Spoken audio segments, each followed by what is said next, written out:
نحمده ونصلي على رسوله الكريم اما بعد فاعوذ بالله من الشيطان الرجيم بسم الله الرحمن الرحيم رب اشرح لي صدري ويسر لي امري واحلل عقدة من لساني يفقهوا قولي۔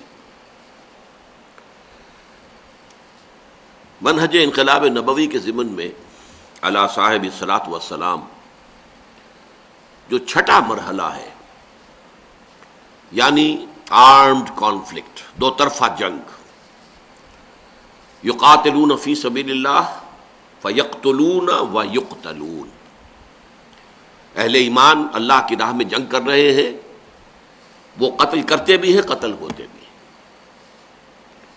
تو یہ صورتحال جو ہے یہ غزوہ بدر سے شروع ہوئی ہے، اور تقریباً 6 سال کی مسلسل جنگ ہے، وار۔ ان دو الفاظ کے اندر فرق سمجھ لیجئے، ایک ہوتی ہے وار، ایک ہوتی ہے بیٹلز۔ تو بڑی جنگ ہے جنگ عظیم اول، اس میں بیٹلز پتہ نہیں کتنی ہوئی ہیں، جنگ عظیم دوم بیٹلز پتہ نہیں کتنی ہوئی ہیں۔ تو غزوہ بدر، غزوہ احد، غزوہ احزاب، غزوہ بنی المستلق وغیرہ وغیرہ وغیرہ، یہ سب کیا ہے؟ بیٹلز ہیں۔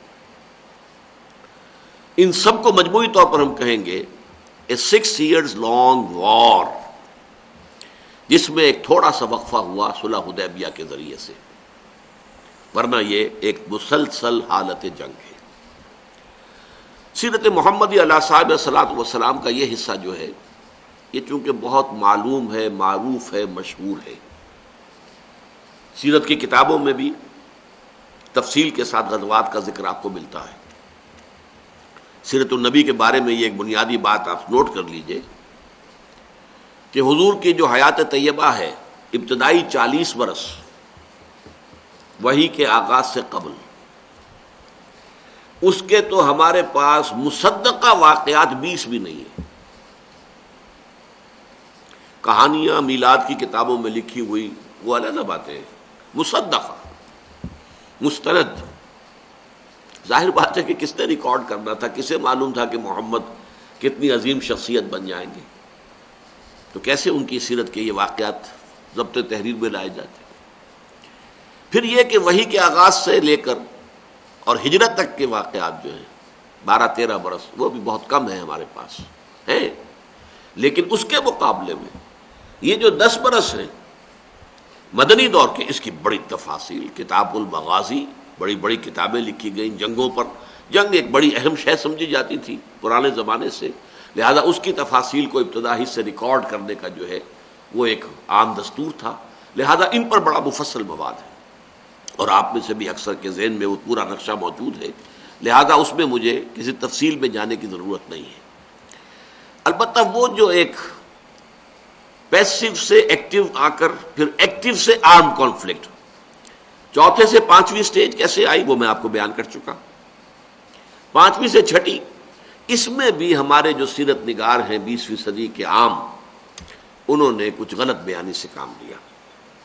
وہ یہ نہیں چاہتے تھے کہ وہ یہ کہیں کہ حضور کی طرف سے اقدام ہوا ہے، جنگوں کا سلسلہ جو ہے اس کا آغاز حضور کی طرف سے ہوا، اس کو وہ چونکہ چھپانا چاہتے تھے، لہذا وہ اس چیز کی بھی نفی کرتے ہیں کہ حضور قافلے کا راستہ روکنے کے لیے یا دوسرے لوگوں کی اصطلاح میں قافلے کو لوٹنے کے لیے حضور مدینے سے نکلے۔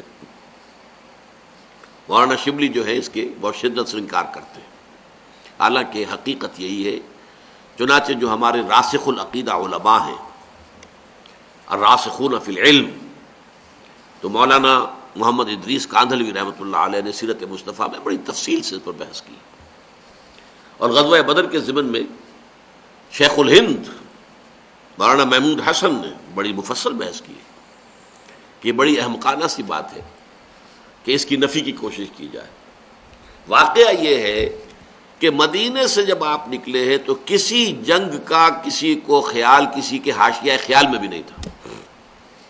پیش نظر تھا اس قافلے کا راستہ روکنا کہ جو آ رہا تھا شام سے واپس ابو سفیان کی سرکردگی میں، جو جب جا رہا تھا تو حضور نے تعاقب کیا تھا لیکن وہ بچ کر نکل گیا تھا۔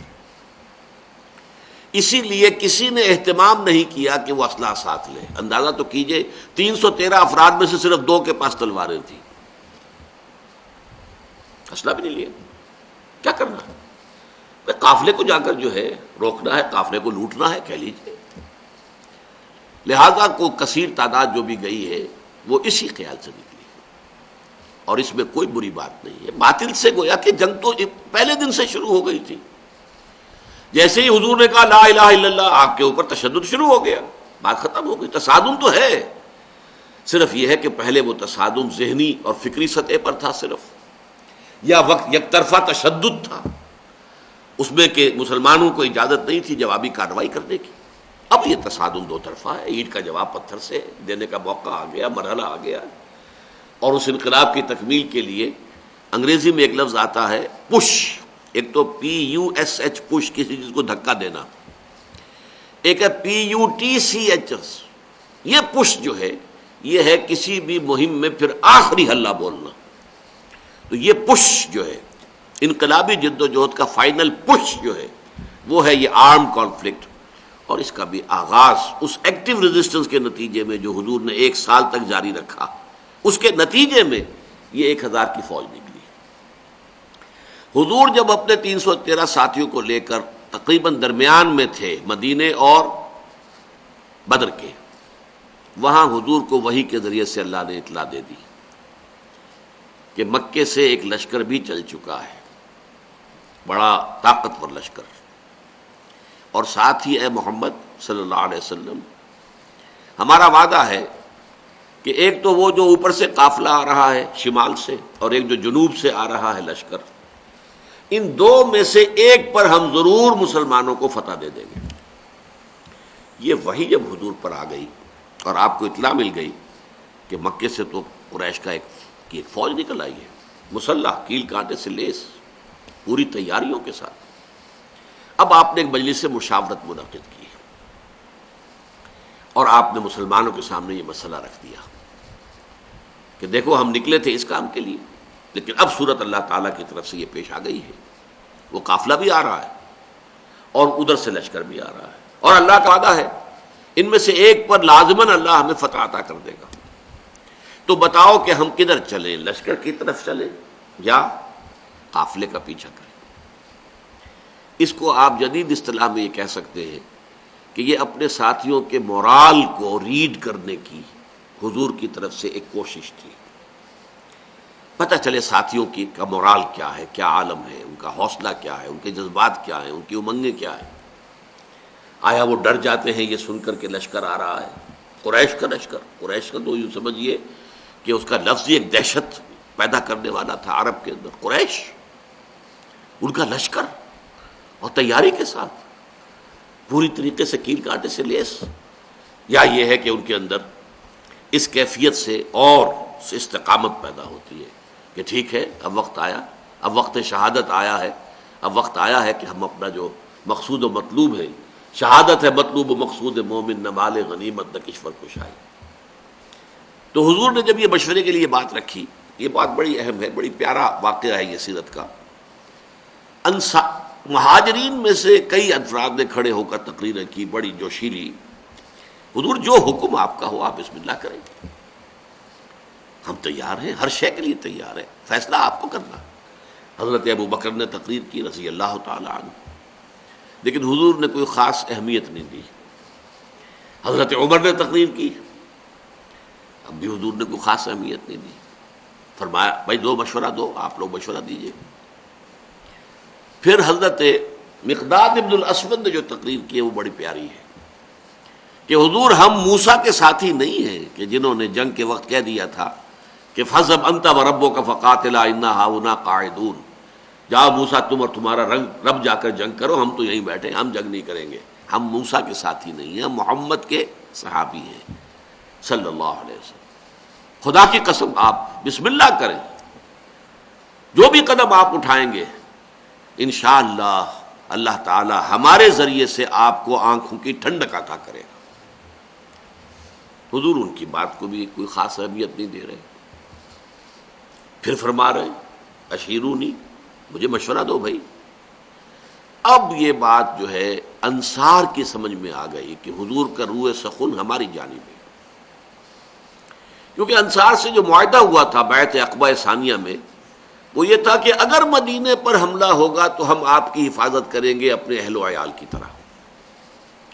ابھی مدینے پر حملہ نہیں ہوا تھا، بلکہ حضور آگے بڑھ کر نکل آئے ہیں مدینے سے، اور جنگ مدینے سے باہر ہو رہی ہے۔ تو گویا کہ اسٹرکٹ سینس میں انصار پابند نہیں تھے اپنے اس معاہدے کی روح سے کہ حضور کا ساتھ دیں، اور ظاہر بات ہے کہ اب جو سچویشن پیش آ گئی تھی، صرف مہاجرین کی نفری کافی نہیں تھی، 80-85 مہاجر تھے، باقی سب کے سب تو انصار تھے، ان میں 313 وہ کفایت نہیں کرتے تھے اس سچویشن جو اس وقت پیش آ گئی ہے۔ لہذا حضور بار بار کہے ہیں تو سمجھ گئے۔ حضرت سعد بن عبادہ کھڑے ہوئے رضی اللہ تعالی عنہ، اور بڑی پیاری تقریر ہے ان کی یہ، کأنک تعنینا یا رسول اللہ، اے اللہ کے رسول شاید آپ کا روح سخن ہماری جانب ہے، فإنا آمنا بک وصدقناک، تو ہم تو آپ پر ایمان لا چکے ہیں۔ وہ بیعت عقبہ والی بات کو آپ بھول جائیے، جب ہم ایمان لے آئے، ہم نے آپ کو اللہ کا رسول اور نبی مانا ہے، تو ہمارے لیے آپشن کون سا ہے؟ We don't have any option. خدا کی قسم اگر آپ اپنی سواری سمندر میں ڈال دیں گے، ہم سب کے سب آپ کے پیچھے سمندر میں اتر جائیں گے، اور خدا کی قسم اگر آپ ہمیں حکم دیں گے تو ہم برق الغماد تک پہنچ جائیں گے، یمن کا ایک شہر، اور اپنی جو سواریاں ہیں یہ اونٹ اور اونٹنیاں، انہیں اس طویل سفر کی وجہ سے لاغر کر دیں گے، لیکن آپ جہاں حکم دیں گے آپ بسم اللہ کیجئے۔ اس پر آتا ہے کہ حضور کا چہرہ کھل اٹھا، خوشی کے اور بشاشت کے آثار، کہ یہ جو جماعت میں نے تیار کی ہے اتنی محنت سے، دعوت اور تربیت اور تنظیم کے مراحل جو میں گزار کے لایا ہوں، یہ جماعت اب تیار ہے فی الواقع اس آخری مرحلے میں داخل ہونے کے لیے، اب ہم پوری طریقے سے فٹ ہیں۔ اس پر آپ کے چہرے پر بشاشت آئی۔ اس کے بعد آپ نے کہا تو چلو پھر بدر کی طرف۔ اب یہ میں آپ سے عرض کر چکا ہوں کہ وہ قافلہ تو بدر کی وادی میں داخل ہی نہیں ہوا، ابو سفیان اس کو لے کر پہاڑی سلسلے کے ادھر مغرب کی طرف سے ہوتے ہوئے ساحل سمندر کے ساتھ ساتھ لمبا سفر کر کے بچ کے نکل گئے۔ اور یہ جب جو لشکر آ گیا قریش کا، اور جب پڑاؤ ہے، صرف میں اس کے بھی 2 واقعات آپ کو سنا دوں کہ جب پڑاؤ پڑا ہوا ہے تو وہاں اطلاع پہنچ گئی کہ قافلہ تو بچ کر نکل گیا، ابو سفیان کا پیغام آ گیا کہ میں قافلے کو بحفاظت لے کر مکے پہنچ گیا۔ اب یہاں سوال پیدا ہوا، پھر وہی ہاکس اینڈ ڈوز کا معاملہ۔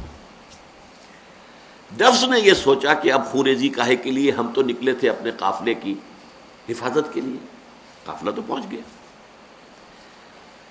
لیکن جو ہاکس تھے ان کو تو سمجھ میں یہ آیا کہ یہ تو ہمیں موقع مل گیا، گاڈ گیون اپارچونٹی۔ یہ ڈوز ہماری بات چلنے نہیں دے رہے تھے، اب جو ہے اب ہم یہاں تک پہنچ گئے ہیں، مدینہ یہاں سے صرف 80 میل دور ہے، ہم کہاں سے کہاں تک ہو کر یہاں پہنچ گئے ہیں، تو اب تو موقع ہے، اب یہاں سے واپس جانے کا کیا سوال۔ حضرت حکیم بن حزام رضی اللہ تعالی عنہ اس وقت تک ابھی ایمان نہیں لائے تھے، وہ گئے عتبہ کے پاس کہ عتبہ دیکھیے ہمارا جو وہ قافلہ تھا وہ تو بچ کے جا چکا ہے، اب یہ خامخواہ کی خوریزی اور جنگ کاہے کے لیے؟ آپ کی حیثیت یہ ہے قریش کے ہاں کہ اگر آپ اس کو روکنا چاہیں تو جنگ اب بھی رک سکتی ہے۔ اس نے بھی کہا ٹھیک ہے، بات تو تمہاری صحیح ہے، اچھا چلو چلتے ہیں ابو جہل کے پاس، وہ he was the chief of the ہاکس۔ وہاں جا کر بات کی، اور وہ شخص جو تھا پھر اس نے پینترا بدلا، تانا دیا عتبہ کو۔ عتبہ کے بیٹے تھے حضرت حذیفہ رضی اللہ تعالی عنہ، جو ایمان لا چکے تھے، حضور کے ساتھ تھے۔ ہاں معلوم ہوتا ہے عتبہ بیٹے کو سامنے دیکھ کر تم پر بزدلی طاری ہو گئی ہے۔ اب یہ عرب کے لیے بہت بڑا تانا تھا۔ دوسری طرف اس نے یہ کیا کہ وہ جو ایک مارا گیا تھا وادی نخلہ میں ایک مشرک، اس کے بھائی کو بلایا کہ دیکھو یہ تمہارے بھائی کے قاتل جو ہیں وہ اب سامنے پڑے ہوئے ہیں، لیکن یہ لوگ چاہتے ہیں کہ جنگ نہ ہو۔ اس نے فوراً کپڑے پھاڑے، وہاں کا جو ان کا ایک قبائلی رواج تھا، چیخنا چلانا شروع کیا، اپنے اس مقتول بھائی کا نام لے کر کے، اس کا انتقام، اس کا قصاص لے کر جائیں گے، واپس نہیں جائیں گے واپس یہاں سے۔ عتبہ نے بھی اس تانے کا جواب دیا کہ یہ صبح معلوم ہوگا کہ کون کاورڈ ہے، کون بزدل ہے۔ ظاہر بات ہے کہ عتبہ کو یہ بات کھا گئی، وہ چونکہ نسبتاً شریف النفس لوگوں میں سے تھا، یعنی عمر کے اعتبار سے بھی بزرگ، ویسے بھی تباہ ہے ہر ایک کی، جیسے کہ وہ شعر ہے کہ نہ ہر زن زنست و نہ ہر مرد مرد، خدا پنج انگوش یکساں نہ کر۔ نہ اہل ایمان میں سے سب ایک درجے کے تھے، برابر کے تھے، نہ کفار میں سب ایک درجے کے تھے۔ کافروں میں انتہائی سخت معاند بھی تھے، اور کافروں میں وہ شخص بھی تھا جنہوں نے حضور کو پناہ دی تھی، جبکہ آپ طائف سے آئے ہیں مایوس لوٹ کر، وہ بھی کافر ہی تھا، مشرک تھا۔ اور ظاہر بات ہے کہ ابو طالب بھی تو کفر ہی کی حالت میں دنیا سے گئے ہیں، لیکن حضور کی مدد کرتے رہے، آپ کو سہارا دیتے رہے۔ تو ہر طرح کے لوگ ہوتے ہیں، تو عتبہ در حقیقت ان میں سے شریف النفس لوگوں میں سے تھا، لیکن شریف آدمی کو پھر یہ تانا بھی کھا جاتا ہے بری طرح۔ تو اس نے کہا اچھا یہ تو کل صبح پھر فیصلہ ہوگا کہ بزدل کون ہے۔ نتیجہ یہ ہوا ہے کہ پھر اگلے دن سب سے پہلے عتبہ میدان میں آیا۔ یہ اس تانے کا نتیجہ، اپنے بھائی شیبہ بن ربیعہ کو بھی ساتھ لیا، اپنے بیٹے ولید بن عتبہ، حضرت حذیفہ کا چھوٹا بھائی۔ اب بڑا بھائی حضور کے ساتھ ہے، چھوٹا بھائی یہاں مقابلے میں آیا۔ یہ نکلے جیسا کہ پرانے زمانے میں رواج تھا، مبارزت، چیلنج کیا، آئے کوئی ہمارے مقابلے میں۔ ادھر سے 3 انصاری صحابی نکلے، انہوں نے پوچھا کون ہے آپ لوگ، ڈسکلوز یور آئیڈینٹی۔ انہوں نے بتایا ہم انصار میں سے ہیں۔ کہ نہیں تم سے ہم جنگ کرنے آئے ہی نہیں ہیں، ہماری شان سے فروتر ہے کہ ہم یہ کاشتکاروں سے جنگ کریں۔ تانا دیا کہ مدینے کے لوگ تو کاشتکار لوگ ہیں، ہمارے مد مقابل بھیجو محمد صلی اللہ علیہ وسلم جو ہمارے قبلے کے۔ حضور نے ان تینوں کو اشارہ کیا واپس آ جاؤ۔ اب حضرت حذیفہ نکلنے لگے باپ کے مقابلے کے لیے، حضور نے روک دیا۔ حضور کی شفقت و رحمت نے اسے گوارا نہ کیا کہ باپ بیٹے کے مقابلے میں آئے اور بیٹا باپ کے مقابلے میں آئے، لیکن پھر بہرحال 3 نکلے، حضرت حمزہ عتبہ کے مد مقابل، حضرت علی اور حضرت حارثہ ابن عبد المطلب۔ یہ بن مطلب، عبد المطلب نہیں، یہ 3 قرشی نکلے۔ ہاں انہوں نے جب بتایا کہ ہاں ٹھیک ہے اب ہمارے مقابلہ جو ہے برابر کی چوٹ کا ہے۔ بہرحال نتیجہ کیا نکلا کہ تینوں کو واصل جہنم کیا، اگرچہ حضرت حارثہ جو تھے وہ بھی زخمی ہو گئے، تلوار کا وار ان کی ٹانگ پر پڑا، ٹانگ کٹ گئی تو گر گئے، لیکن پھر جس سے مقابلہ ہو رہا تھا حضرت علی نے اس کو بھی واصل جہنم کیا۔ یہ جو ہیں جو زخمی ہو گئے تھے، یہ واپس جاتے ہوئے جبکہ بدر سے جا رہے تھے حضور فتح مند ہو کر مدینے کی طرف، تو درمیان میں ان کا انتقال ہو گیا۔ تو ان کے سمیت 14 صحابہ جو ہیں شہید ہوئے، جبکہ 70 قرشی کھیت رہے، واصل جہنم ہوئے۔ اور ان 14 میں سے کوئی بھی نمایاں شخص نہیں تھا بہت بڑا، اور وہ سارے کے سارے چوٹی کے لوگ تھے، تمام سرداران قریش، اور 70 کو قیدی بنا لیا۔ تو یہ گویا کہ اللہ تعالیٰ نے پھر اس کو سورہ انفال میں یوم الفرقان قرار دیا، یعنی ابو جہل کی بات کو الٹ کر کہ جو اس نے کہا تھا یہ یوم الفرقان ہوگا، واقعی یہ یوم الفرقان ثابت ہو گیا۔ اللہ کی مدد آئی، فرشتے بھی آئے، اس کی تفاصیل میں نہیں جا رہا، وہ آپ کتابوں میں پڑھ لیں گے۔ میں صرف اس کو واضح کرنا چاہتا تھا کہ غزوہ بدر کے بارے میں یہ خیال کہ یہ صرف ڈیفنس کے لیے تھا، یہ بات جو ہے ذہنوں سے نکال دیجیے۔ اس پروسیس آف ریولوشن کے حوالے سے یہ اصل میں ایکٹیو ریزسٹنس کا منطقی نتیجہ آرم کانفلکٹ، اور اس ایکٹیو ریزسٹنس کو انیشیٹ کیا ہے محمد الرسول اللہ صلی اللہ علیہ وسلم نے۔ ابتدا آپ کی طرف سے ہوئی ہے، آپ نے چھاپا مار دستے بھیجنے شروع کیے، آپ نے ان کا اکنامک بلاکیٹ کیا، آپ نے ان کی پولیٹیکل آئسولیشن کی شکل اختیار کی، جس کے نتیجے میں اس کو تعبیر کیا کرتا ہوں کہ سانپ بل میں سے نکل آیا۔ سانپ کو مارنا ہو تو کیا کریں گے، تو بل میں گھسا ہوا ہے، تو آپ کو معلوم ہے نا، کوئی بین وین بجاتے ہیں کچھ تاکہ وہ کوئی باہر نکل آئے۔ اب پتہ نہیں وہ بین سے کچھ واقعی کوئی اثر ہوتا ہے یا نہیں ہوتا ہے، لیکن جو عام میں تو آپ کو سمجھانے کے لیے کہہ رہا ہوں۔ یہ قریش بیٹھے ہوئے تھے مکے میں، اور مکہ حرم ہے، وہاں خوریزی اگر اللہ کا عذاب آتا کسی اس طرح کا جیسے کہ اس سے پہلی قوموں میں آ چکا تھا تو مکے پر آتا، معاذ اللہ ثم معاذ اللہ ثم معاذ اللہ، خوریزی ان کی وہاں ہوتی نہیں۔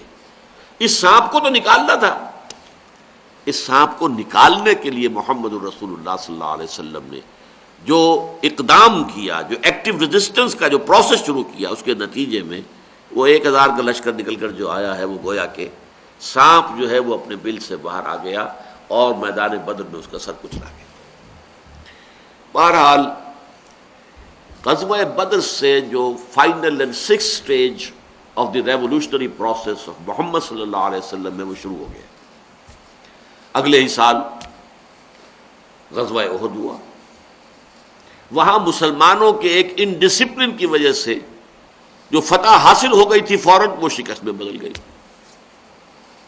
حضور نے ایک درے کے اوپر 50 تیر انداز مقرر کر دیے تھے کہ یہاں سے کسی صورت تم نے نہیں ہلنا، ورنہ اندیشہ ہے کہ یہاں سے چونکہ جو رسالہ آیا تھا اور خالد ابن ولید مشرکین کے رسالے کے جو ہے رسالدار تھے، اندیشہ تھا کہ وہ کہیں حملہ پیچھے سے کر دیں تو چکی کے 2 پارٹوں کے درمیان مسلمانوں کی فوج آ جائے گی، اور جو اندیشہ تھا وہی پورا ہوا۔ اس کی وجہ کیا ہوئی کہ جب اللہ نے مسلمانوں کو فتح دے دی، وَلَقَدْ صَدَقَكُمُ اللَّهُ وَعْدَهُ إِذْ تَحُسُّونَهُم بِإِذْنِهِ، اللہ نے تو اے مسلمانوں تم سے اپنا وعدہ پورا کر دیا تھا جبکہ تم انہیں اللہ کے حکم سے گاجر مولی کی طرح کاٹ رہے تھے۔ حَتَّى إِذَا فَشِلْتُمْ وَتَنَازَعْتُمْ فِي الْأَمْرِ وَعَصَيْتُم مِّن بَعْدِ مَا أَرَاكُم مَّا تُحِبُّونَ، لیکن جب تم نے ان ڈسپلن کی شکل اختیار کی، ڈسپلن کمزور کر دیا، ڈھیلا کر دیا، اختلاف رائے کیا، تمہارا لوکل کمانڈر تمہیں روکتا رہا کہ یاد کرو حضور نے فرمایا تھا کہ یہاں سے نہیں ہلنا ہے، پھر بھی وہاں سے 35 یا 40 آدمی جو ہے وہ چھوڑ کر چلے گئے، اور ہوا وہی جس کا اندیشہ تھا، جس کے لیے حضور نے یہاں پر یہ تیر انداز جو ہیں ان کو معمور کیا تھا۔ خالد ابن ولید کی وقابی نگاہ نے دیکھ لیا وہ درہ خالی ہے، حالانکہ شکست ہو چکی تھی، قریش کو بھاگ رہے تھے، وہ اپنے رسالے کو لے کر کوہ احد کا چکر کاٹ کر آئے ہیں اور پیچھے سے حملہ کیا ہے اور فتح شکست میں بدل گئی۔ معلوم ہوا کہ ایک کمزوری، کیوں کہ جو لوگ ابھی ہجرت کے بعد جو لوگ ایمان لائے ہیں ابھی ان کی تربیت اس درجے کی نہیں ہو سکی تھی جس درجے کی تربیت کے مہاجرین کی ہوئی ہے مکے میں۔ انہوں نے جو سختیاں جھیلی، انہوں نے جو مشکلات برداشت کی، انہوں نے اس میں جو صبر و استقامت کے ثبوت دیے، تو آگ میں جل اور خاک میں مل، جب خشت بنے تب کام چلے، ان خام دلوں کے عنصر پر بنیاد نہ رکھ، تعمیر نہ کر۔ تو یہ جو لوگ ایمان لائے خاص طور پر فتح بدر کے بعد، وہ تو انہوں نے سمجھا کہ لوگوں اب تو بہت عمدہ کام ہو گیا، اللہ کی مدد تو ہر حال میں آنی ہی آنی ہے نا، تو اب تو وارے نیارے ہیں، محمد کے ساتھ ہو جاؤ، ایمان لے آؤ، اب جو بھی فتح ہوں گی ان کی تمہیں جو ہے مال غنیمت ملے گا۔ یہ وہ لوگ ہیں کہ جن کی کچائی اور جن کا جو کچا پن تھا کہ ایمان کی پختگی ان کے اندر نہیں تھی، اس کو اللہ تعالیٰ نے غزوہ احد کے حوالے سے مسلمانوں پر واضح کر دیا۔ عبداللہ ابن ابی وہ خود بھی غزوہ بدر کے بعد ایمان لایا ہے، اس سے پہلے ایمان نہیں لایا تھا، وہ اپنے 300 ساتھیوں کو لے کر پہلے ہی علیحدہ ہو گیا، اور دوران بھی اس طرح کی کمزوریاں مسلمانوں سے ثابت ہو گئی، سرزد ہو گئی، جس کی اللہ نے سزا دی تاکہ آئندہ کے مراحل کے لیے یہ جو کمزوریاں ہیں تمہارے اندر اس کا تمہیں علم ہو جائے، تمہیں سمجھ ہو جائے، تاکہ آئندہ جو ہے وہ اس سے بچ سکو۔ بہرحال غزوہ احد کا یہ پہلو جو ہے ذرا سمجھانے کا تھا آپ کو۔ باقی یہ ہے کہ اس کے ساتھ یہ سمجھیے کہ پھر 2 سال کے بعد بڑے غزوے، ویسے تو یہ کہ ہر وقت جو ہے ایک حالت جنگ تھی، چھوٹے چھوٹے غزوات تو ہو رہے تھے ان کے درمیان، یہ بڑے بڑے غزوے ہیں، غزوہ بدر، غزوہ احد، پھر غزوہ احزاب، اس میں کہ 12,000 کا لشکر آ گیا تھا۔ میں نے تو آپ سے کہا تھا کہ عرب کے حساب سے وہ 1,000 کا لشکر جو بدر کا تھا وہی بہت بڑی شے تھی، لیکن 12,000 شمال سے اور مشرق سے اور جنوب سے تینوں اطراف سے فوجیں آئی ہیں اور مدینے کو گھیر کر پڑ گئی ہیں۔ لیکن ان تینوں جنگوں کے ساتھ ضمیمے ہوئے ہیں، ہر جنگ کے ساتھ ایک ضمیمہ۔ غزوہ بدر کے فوراً بعد بنو قینقاع کے خلاف اقدام کرنا پڑا، انہوں نے غداری کی۔ یہ تینوں جو قبیلے تھے جن کو حضور نے اپنے اس معاہدے کے اندر جکڑ لیا تھا میثاق مدینہ میں، ایک ایک کر کے انہوں نے بدعہدی کی اور ان کی سزا دی گئی۔ غزوہ احد کے بعد بنو نذیر نے یہی کیا، اور غزوہ احزاب کے موقع پر بنو قریظہ نے یہی کیا۔ تو یہ تین غزوات اس کے ساتھ ضمیمے کے طور پر ہیں، غزوہ بدر کا ضمیمہ، غزوہ بنو قینقاع، اور غزوہ احد کا ضمیمہ غزوہ بنو نذیر جس کا ذکر سورہ حشر میں ہے قرآن مجید میں، اور غزوہ احزاب کا ضمیمہ غزوہ بنی قریظہ۔ یہ احزاب اور بنو قریظہ دونوں کا ذکر جو ہے یہ سورہ احزاب میں ہے۔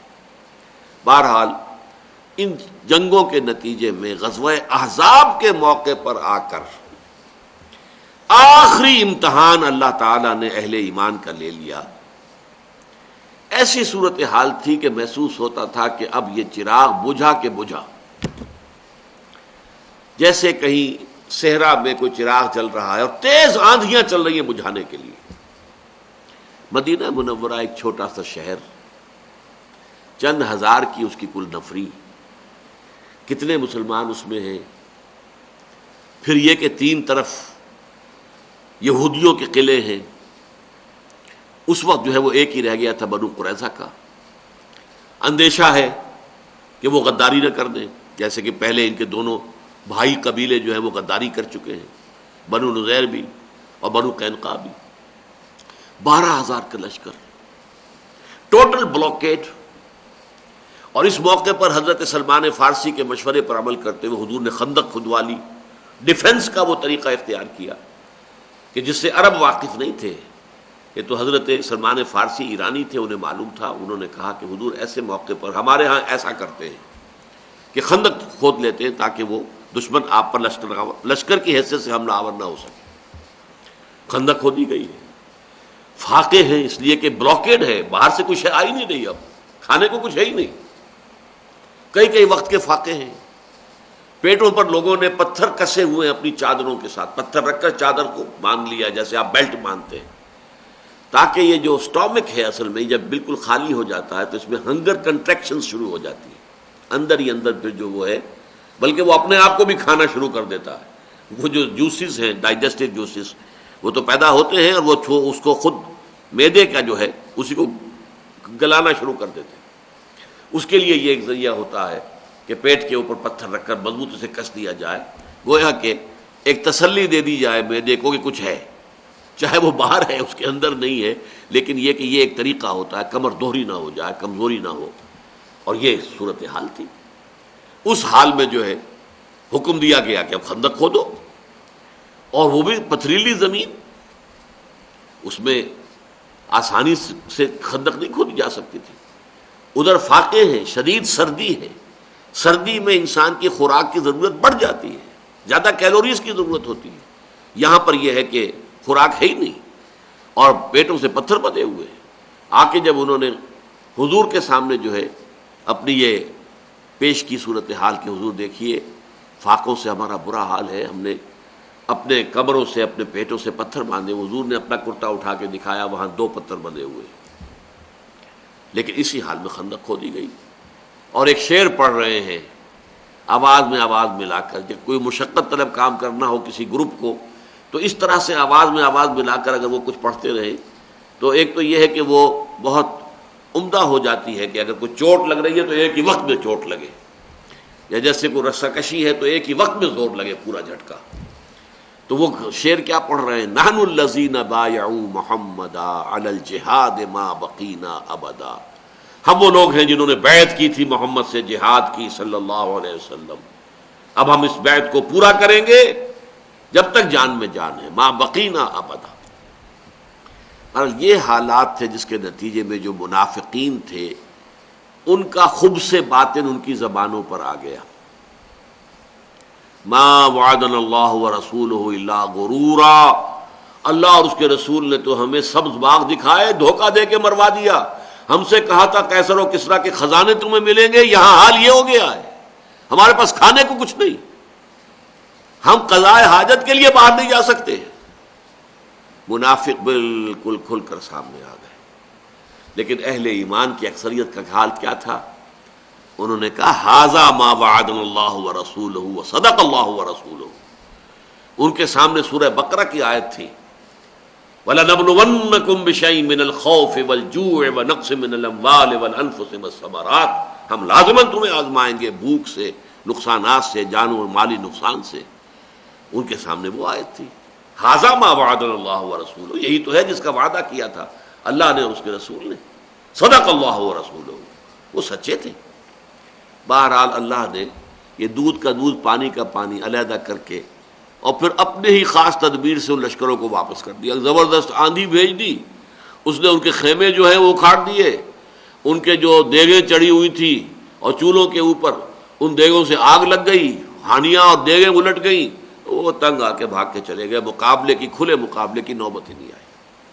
لیکن اس کو حضور نے قرار دیا ٹرننگ پوائنٹ۔ یہ ہے پوائنٹ جو میں آپ کو بتانا چاہتا ہوں کہ یہ سن 2 سے سن 5 تک کا یہ تقریباً 4 سال کا عرصہ سمجھ لیجئے۔ میں نے کہا تھا نا 6 years long war، اس میں سے یہ 4 سال اب نکال لیں۔ اس 4 سال کے بعد گویا کہ اللہ تعالی خوش ہو گیا اہل ایمان سے کہ انہوں نے اپنے صادق الایمان ہونے کا ثبوت دے دیا، لہذا اب اللہ تعالیٰ کی طرف سے نوید جو ہے وہ سورہ صف کی شکل میں آ گئی، وَأُخْرَىٰ تُحِبُّونَهَا نَصْرٌ مِّنَ اللَّهِ وَفَتْحٌ قَرِيبٌ، اللہ تعالیٰ تمہیں خوشخبری سنا رہا ہے، وَبَشِّرِ الْمُؤْمِنِينَ، اور اے نبی آپ اہل ایمان کو بشارت دے دیجئے، خوشخبری دے دیجئے کہ ان کی شدید جو جد و جہد کا جو مرحلہ تھا وہ اب ختم ہوا چاہتا ہے، اللہ کی مدد اب آیا چاہتی ہے اور فتح جو ہے تمہارے قدم چومنے والی ہے۔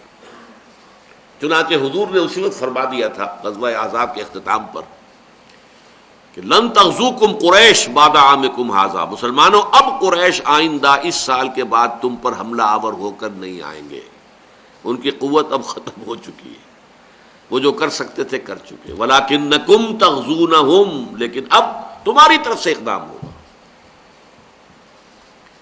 چنانچہ وہ اقدام کی شکل کیا ہوئی؟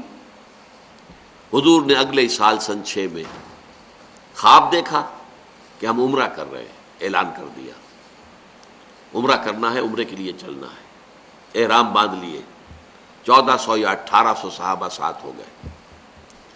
وہاں جو ہے کھلبلی مچ گئی مکے میں، یہ کیا ہو رہا ہے؟ یہ تو گویا کہ واک اوور مل جائے گا محمد کو، اگر محمد کو اپنے اندر آنے دیا ہم تو ختم ہوئے، پھر ہماری کیا حیثیت رہ جائے گی؟ شدید اشتعال ان کے اندر ہے، ہرگز نہیں، مر جائیں گے لیکن محمد کو داخل نہیں ہونے دیں گے۔ یہ بڑی ایک پھر طویل بات ہے، وہ تو صلح حدیبیہ جس کے نتیجے میں ہوئی ہے، کچھ نیگوسیشنز ہوئی، کچھ درمیان میں لوگ پڑے، سفارت کاری ہوئی، کچھ ادھر سے سمجھایا ادھر سے سمجھایا، اور یہ کہ کچھ لوگوں نے، قریش کے کچھ لوگوں نے آ کر ڈٹرمنیشن دیکھ لی، جبکہ حضور نے پھر بیعت لے لی صحابہ سے جو ساتھ تھے، بیعت علی الموت، ہم سب یہاں جانے دے دیں گے، یہاں سے کوئی پیچھے نہیں ہٹے گا۔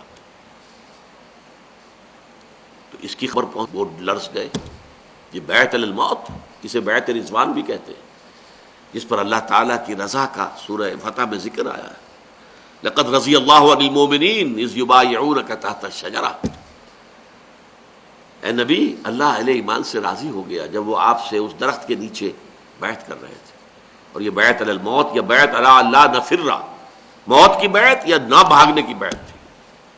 بہرحال یہ بیعت جو ہوئی، پھر انہیں جھک کر آخر جو ہے بات ماننی پڑی، لیکن انہوں نے بات مان کر بھی اپنا پہلو اوپر رکھا، اور اس کو حضور نے برداشت کر لیا، قبول کر لیا، گوارا کر لیا۔ گمان غالب یہ ہے کہ اللہ تعالیٰ کی وحی کے تحت، ورنہ صحابہ تیار نہیں تھے، اس لیے کہ جو صلح ہوئی ہے اس کی ٹرمز بہت ان ایکول تھی، برابری کی بات نہیں تھی اس میں، بلکہ حضور نے گویا کہ دب کر صلح کی، اور صحابہ کا خون کھول رہا تھا۔ اس کی تفاصیل تو آپ سیرت کی کتابوں میں پڑھیں گے تو معلوم ہو جائے گا، ظاہر بات ہے یہاں اس کا موقع نہیں ہے۔ اس میں چونکہ ایک شرط یہ تھی کہ اگر کوئی مسلمان مکے سے بھاگ کر آئے گا مدینے تو اس کو واپس کرنے کے آپ پابند ہوں گے، اگر کوئی مدینے سے بھاگ کر واپس آئے گا مکے مرتد ہو کر یا کسی اور ذریعے سے تو ہم اس کو واپس کرنے کے پابند نہیں ہوں گے، ان ایکول ٹرمز۔ اور دوسرے انہوں نے پخ لگا دی کہ اس سال تو ہم کسی صورت تمہیں عمرہ نہیں کرنے دیں گے، ہاں اگلے سال آئیں، 3 دن کے لیے ہم مکہ خالی کر دیں گے آپ 3 دن تک مکے میں رہیں، ہم پہاڑوں پر چلے جائیں گے، آپ عمرہ کریں پورے اطمینان اور سکون کے ساتھ، لیکن اس وقت واپس جانا ہوگا۔ حضور نے دونوں شرطیں قبول کر لی، صلح ہو گئی۔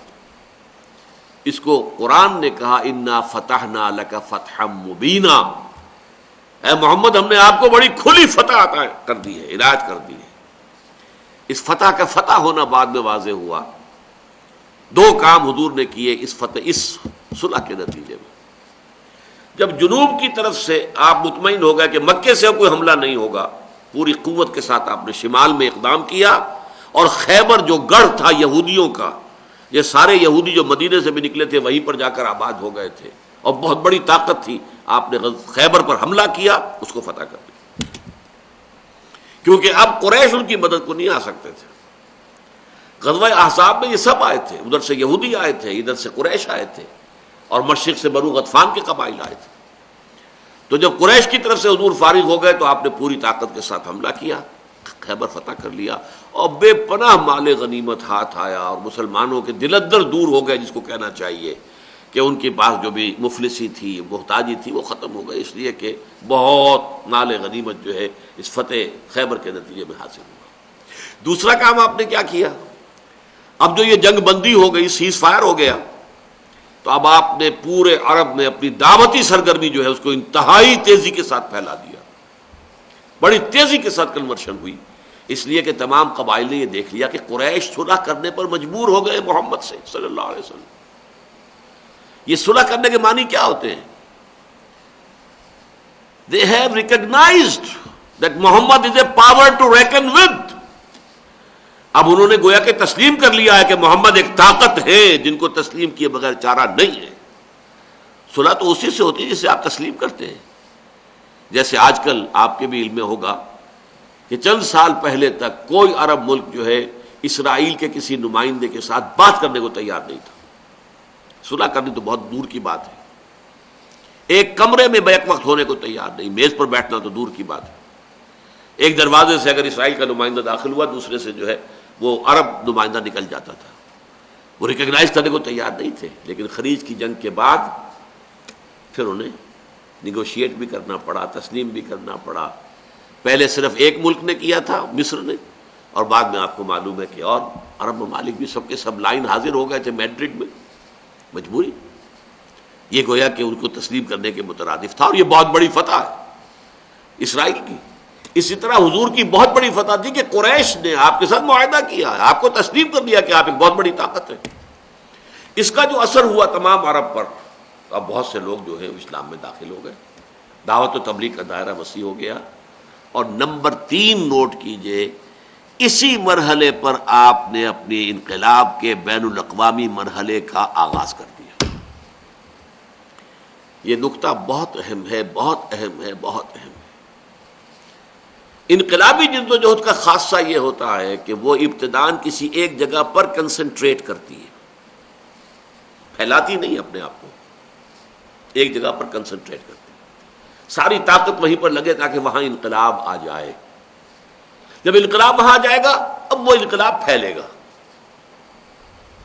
اور جو ایک تبلیغی قسم کے کام ہوتے ہیں، جیسے کہ عیسائی مشنریز کا کام ہے، یا ہمارے ہاں بھی ایک تبلیغی جماعت ہے، وہ پھیلاتے ہیں، وہ بات کو پھیلا رہے ہیں، پوری دنیا میں گھوم رہے ہیں، پوری دنیا کے اندر چلے لگا رہے ہیں، لوگ جو جا رہے ہیں سفر کر رہے ہیں۔ لیکن کسی ایک جگہ پر بھی وہ ایک انقلاب لانا، نظام قائم کر دینا، وہ ان کے پیش نظر ہے ہی نہیں۔ تو یہ بنیادی فرق سمجھ لیجئے، ریولوشنری اور مشنری، یہ دو جو کام ہیں، revolutionary struggle and missionary work, ان میں زمین و آسمان کا فرق ہے۔